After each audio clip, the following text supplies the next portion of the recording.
किसी भूखे को भोजन कराना ही चाहिए। अन्नदान उस जीव के नाम से होना चाहिए।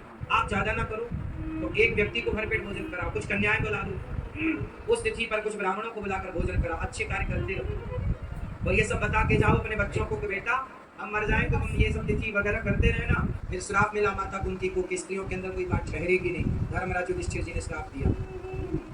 राम का भी, भगवान दशरथ जी का भी पिंडदान हुआ, श्राद्ध हुआ। तो ये विधि है, इसे करना ही चाहिए। मनमाना आचरण नहीं। पढ़ाई लिखाई करो अच्छी बात है, पर जो कार्य है वो करने ही चाहिए। इसलिए आप भी अपने माता पिता की पुण्यतिथि पर भागवत जी उनकी याद से भागवत जी का पाठ करा सकते हैं। उन भगवान के परम भक्त थे सुदामा। सुदामा गरीब थे कि अमीर थे? जोर से, गरीब किसे कहते हैं? गरीब किसे कहते हैं? जिसकी कोई कामना ही ना हो, कुछ चाहिए ही नहीं। हमारे घर में रोटी नहीं है, लेकिन हमें रोटी की चाह भी तो नहीं है। हमारे पास घर नहीं है, पर घर की भी तो चाह नहीं है। हमारे पास कपड़े नहीं है, पर हमें कपड़े की भी तो चाह नहीं है। ऐसे आदमी को आप गरीब कहोगे? गरीब उसे कहा जाता है कि जिस चीज का अभाव हो पर उसकी कामना हो। सुदामा जी को तो कोई कामना थी ही नहीं, इस हिसाब से सुदामा जी गरीब नहीं। माता सुशीला गरीब कह सकते हैं कि उनके अंदर ये भाव था कि हमारे पास भी ये हो, ये हो, ये ठीक है। फटे पुराने कपड़े पहनते थे, गुजम धमनि संततम विरक्त इन कृष्णस्य आसीत् सखा कश्चित् ब्राह्मणो ब्रह्मवित्तमा विरक्त इंद्रियार्थेषु प्रशांतात्मा जितेंद्रिय। प्रसन्न रहने वाले सुदामा, गरीबी में भी कोई शिकायत ना करने वाले सुदामा। सुदामा जैसा भक्त कौन होगा? पर इतनी गरीबी में भी सुदामा ने शिकायत नहीं की कि कन्हैया तुमने ये नहीं दिया। हम लोग जरा ना मिले तो शिकायत करने लग जाते हैं। भक्ति यही है साहब, कुछ ना होने पर भी शिकायत नहीं। यही तो भक्ति है। शिकायत है तो भक्ति कहाँ? सुदामा ने अपने आचरण में जो जो कर दिखाया है वो सब कुछ समाज के लिए अनुकरणीय है। ले आओ। सुदामा जी भिक्षा मांगने जाते, 4 घर में जाते, जितना मिल जाता ठीक है, नहीं मिलता तो 7 घर के बाद 8वें घर जाते भी आ जाते। जो हर इच्छा, आज हम भूखे सोएंगे कोई बात नहीं, मांगने से भी भिक्षा ना मिली और तो समझ लो कि प्रभु की इच्छा है। सुदामा जी संतोषी थे। सुदामा जी जोर से, सुदामा के पास कुछ नहीं था और संतोष था। और आप लोगों के पास बहुत कुछ है, संतोष नहीं। आप बताओ गरीब कौन है, सुदामा या हम? हमारी इच्छाएं इतनी है, सुदामा की तो कोई इच्छा ही नहीं थी। आया ना? सुदामा जी प्रेम से रहते।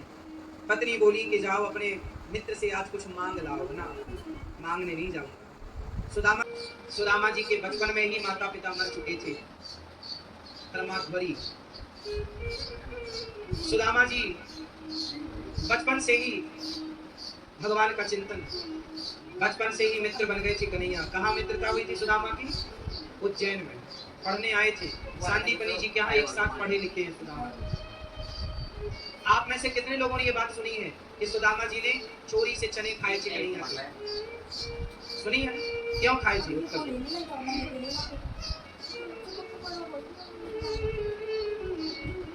क्योंकि वो चने श्रापित थे। ये बात सब लोग जानते तो हैं पर अधूरी जानते। सुदामा जी और कृष्ण दोनों सांदीपनी जी के यहाँ एक साथ पढ़ते थे। उज्जैन की ये घटना। उज्जैन में महाकाल मंदिर के बाहर एक बूढ़ी माता थी, भीख मांगा करती और बोली कि सवेरे मैं इस चने का महाकाल को भोग लगाकर और फिर सवेरे खाऊंगी। भगवान महाकाल का, भगवान शिव को भोग लगाकर खाऊंगी। बेचारी के पास कल के लिए केवल वो मुट्ठी भर चने थे बुढ़िया के पास।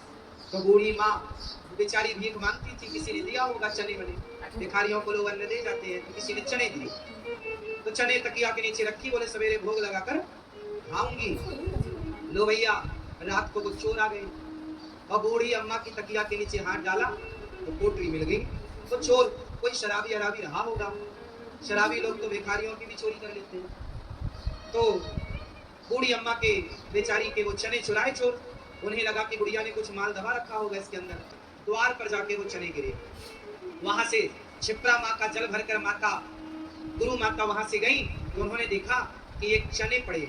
उन्हें लगा कि किसी बच्चे ने फेंका होगा, तो चने ले गई और वो चने, कृष्ण जा रहे थे लकड़ी लेने जंगल, तो कृष्ण को पकड़ा दिया, कन्हैया ये चने तुम्हें भूख लगे तो खा ले। अब सवेरे बूढ़ी अम्मा जागी, वो भिखारी नहा धोकर गई, चलो चने का भोग शंकर जी को लगाऊं, तकिया के नीचे हाथ डाला तो चने गायब। समझ गई कि मेरे चने चोरों ने चुरा लिया, किसी ने चुरा लिया। तो बूढ़ी मैया उसने श्राप दे दिया, जो मेरे चने खाएगा वो मेरी तरह गरीब दरिद्र हो जाएगा, मेरी तरह गरीब हो जाएगा।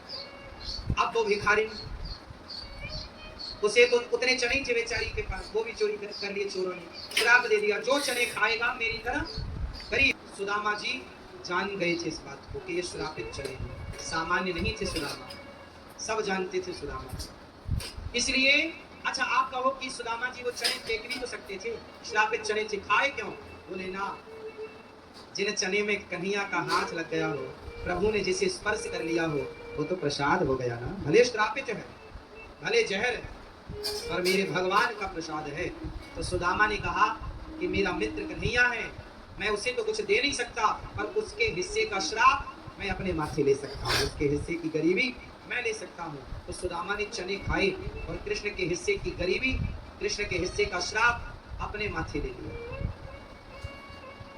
सुदामा इसलिए गरीब थे, वो बुढ़िया का श्राप लगा था, बूढ़ी अम्मा। अब सुदामा जी 4 मुट्ठी चिवड़ा लेकर द्वारिका जा रहे हैं, और जब चले तो रास्ते का पता तो था नहीं, चल पड़ना हमारा काम है। प्रभु कहाँ हो? लोगों ने पूछा भाई कौन हो? बोले मैं बचपन का मित्र हूँ कृष्ण का। मुट्ठी भर अन्न दिया, आया ना, अन्नदान दिया। एक दाना आप जमीन में बोते हैं तो 100 दाना जमीन लौटाती है, माटी जब 100 गुना करती है तो भगवान कितने गुना करते होंगे। इसलिए कहता हूँ अन्नदान करते ही रहना। 100 किलो देने लायक है 100 किलो, क्यों जी?